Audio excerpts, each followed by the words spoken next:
Bueno, gracias, Pablo. Me comprometo a terminar para que a las 6 estemos libres. Voy a ser muy telegráfico. El tema es ese método de conocimiento tan poco atendido como imprescindible que Giussani denomina certeza moral, pero que también podemos llamar, al menos provisionalmente, habría que desarrollarlo mejor, conocimiento por confianza, por testimonio o incluso por fe o argumento de autoridad. Todo eso está relacionado. Giussani habla de certeza existencial o moral, sobre todo en el sentido religioso, en el capítulo segundo, en la segunda de las premisas que ya se ha hecho alusión, la razonabilidad, y también en los orígenes de la pretensión cristiana y en muchos otros lugares de su obra. De hecho, para él es una de las premisas necesarias para el conocimiento razonable y muy especialmente, y eso es lo que desarrolla en el sentido religioso, y muy especialmente para el conocimiento de la divinidad de Jesús, que es lo que desarrolla en los orígenes de la pretensión cristiana. John Henry Newman, San John Henry Newman o San Juan Enrique Newman, habrá que ver cómo se dice, también desarrolla esta idea. Es más, se puede decir que su principal obra filosófica, La gramática del asentimiento, que es el único libro que en realidad escribió como tal y que fue una preocupación que atravesó toda su vida, está dedicada precisamente a esta cuestión. También algunos de sus sermones universitarios. Y también él estudia, en primer lugar, el método de la razón en general, lo que llama de varias maneras, pero digamos la fórmula así como clave es sentido ilativo, y después lo aplica, igual que Giussani, a la fe cristiana. Esta contribución quería estudiar justamente hasta qué punto existe un paralelismo en la concepción de Giussani y de Newman sobre este método de conocimiento, identificando similitudes y diferencias. Y en qué aspectos Giussani sigue a Newman y en qué aspectos, en cambio, es original en el planteamiento de la cuestión. No desarrollo tanto la segunda parte, la parte teológica, la aplicación a la certeza religiosa, sino la parte más filosófica como método de conocimiento en general. Newman es sin duda uno de los pensadores que más influencia ha ejercido sobre Giussani. Él mismo lo reconoce en muchos lugares, entrevistas, y le declara uno de sus inspiradores ideales o otra fórmula, uno de nuestros partners más sensibles, dice en una entrevista, si no recuerdo mal.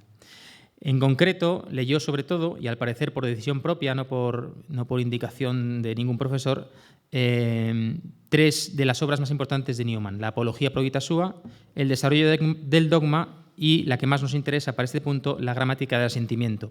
Además de lo que dice sobre Newman como una de sus lecturas de juventud, se conservan en el archivo de Milán 3 cuadernos con notas de las lecturas de Giussani de esas obras, que Onorato Grassi sitúa en los años 1941-1945. Sobre este punto de la influencia de Giussani en Newman hay, que yo sepa, se han publicado 3 cosas, 3 artículos. Este texto de Onorato Grassi que hago referencia, un texto de Ian Kerr, que es probablemente el mayor especialista en Newman, lo cual es significativo, y otro de una norteamericana, Catherine Tillman.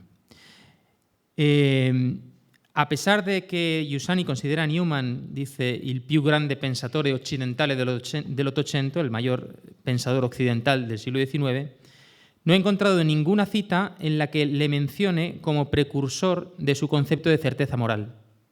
Y sin embargo, es sorprendente la similitud de planteamientos. Eso puede deberse a una coincidencia o, más probablemente, a un olvido involuntario de Giussani de la influencia que ejerció sobre él la lectura de esas lecturas de juventud sobre este punto. Bueno, y a continuación lo que hago es desarrollar en concreto en qué consiste ese método. Aquí sí que soy telegráfico. Parto de la famosísima ejemplo, porque Giussani no es un teórico, en realidad no teoriza la cuestión de la certeza moral, sino que, como casi ninguna, sino que su preocupación era educativa. y, por tanto, utiliza muchas veces ejemplos. El ejemplo que él suele usar siempre para hablar de esto es el debate que tuvo con un profesor de filosofía en los primeros días de clase, a la salida de la clase, con el profesor de filosofía del instituto, del liceo en el que daba clase, sobre si se podían tener certezas sobre la fe, si era razonable la fe, y en el que le planteó al final la cuestión de si era razonable o no creer en la existencia de América. A lo que el profesor, un poco encerrado, respondió que no. Y ahí ese ejemplo lo utiliza Giussani constantemente para hablar de este método propio de la razón, si es razonable o no afirmar que América existe aunque no tengamos ni evidencia ni demostración propiamente hablando de ello. Bueno, agrupo un poco los puntos de coincidencia. Uno, en la estructura de certeza moral, se trata de un objeto del que no tenemos evidencia. Si no hemos estado en América, no sabemos que existe América.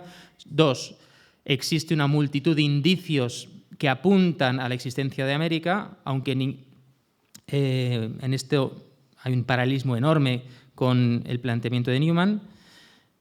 Pero todos esos indicios, tercer punto, no llegan a tocar, no llegan a demostrar propiamente la existencia. Aquí también hay textos de Newman y de Giussani que son prácticamente paralelos en todo esto.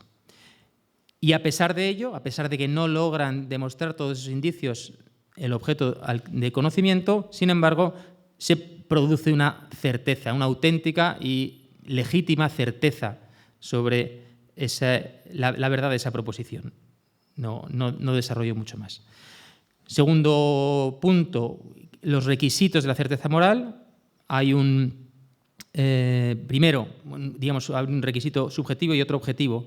El requisito subjetivo sería que el método de la certeza moral requiere una madurez para ser captado.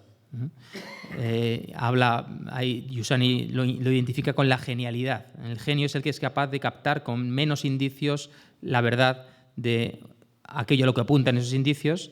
Y Newman dice algo muy parecido, prácticamente dice lo mismo con las mismas palabras.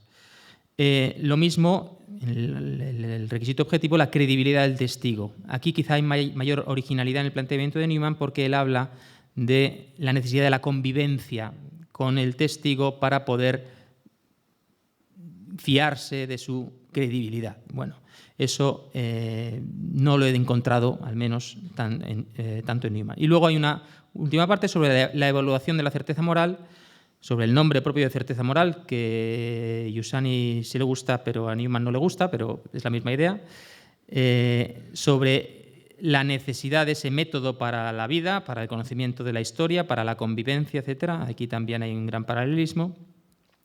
Sobre la razonabilidad de la certeza moral, que no desarrollo, y sobre que la negación de la certeza moral como método válido de conocimiento es lo que es irracional. ¿Vale? Hay muchos textos de Giussani y también de Newman que van en la misma línea. Finalmente, un último punto sobre la aplicación a la experiencia cristiana como el método para conocer justamente la divinidad de Jesús es el mismo, pero potenciado por la gracia. Eso lo desarrollan también los dos, Newman y Giussani, así que no me detengo. Conclusión, las similitudes en el tratamiento de la certeza moral en Newman y Giussani son enormes. Si bien el primero trata la cuestión con mucho más detalle, dedicándole prácticamente un libro entero, mientras que el segundo, Giussani, da por supuesto probablemente esos resultados. Eso nos lleva a pensar que la influencia de Newman en Giussani en este punto es mayor de lo que el mismo Giussani admite explícitamente, que en ningún texto reconoce esta filiación explícitamente. Y nada más, gracias.